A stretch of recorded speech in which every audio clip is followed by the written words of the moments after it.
ટીવી9 ન્યૂઝમાં આપનું સ્વાગત છે। મહત્વપૂર્ણ સમાચાર મળી રહ્યા છે ભાવનગરથી, જે એરપોર્ટ પર મુસાફરોએ હોબાળો મચાવ્યો છે। ભાવનગર પૂના ફ્લાઇટ કેન્સલ થતા મુસાફર રજડી પડ્યા છે। બોર્ડિંગ પાસ આપી દીધા બાદ મુસાફરને જાણ કરાઈ હતી। છેલ્લી ઘડીએ ફ્લાઇટ કેન્સલ કરાતા મુસાફરોમાં રોષનો માહોલ જોવા મળ્યો હતો।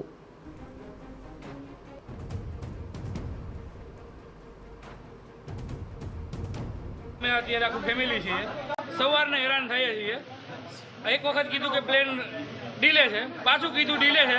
અત્યારે એન ટાઈમે વરસાદ ચાલુ છે, છોકરા ભેગા છે, એમ કે હવે કોઈ પોસિબિલિટી જ નથી, હવે તમે જઈ શકો એમ જ નથી, તમે અહીંથી છૂટા તો અત્યારે જાવું ક્યાં?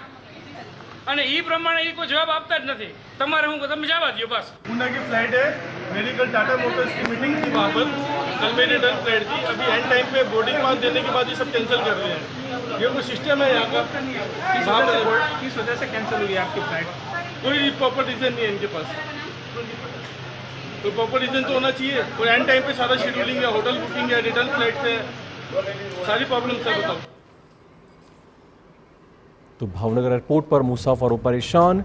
छेल्ली घड़ीए फ्लाइट केन्सल कराता मुसाफरों में आक्रोश जोवा मळी रह्यो छे। भावनगर पूना फ्लाइट केन्सल थता अनेक मुसाफरो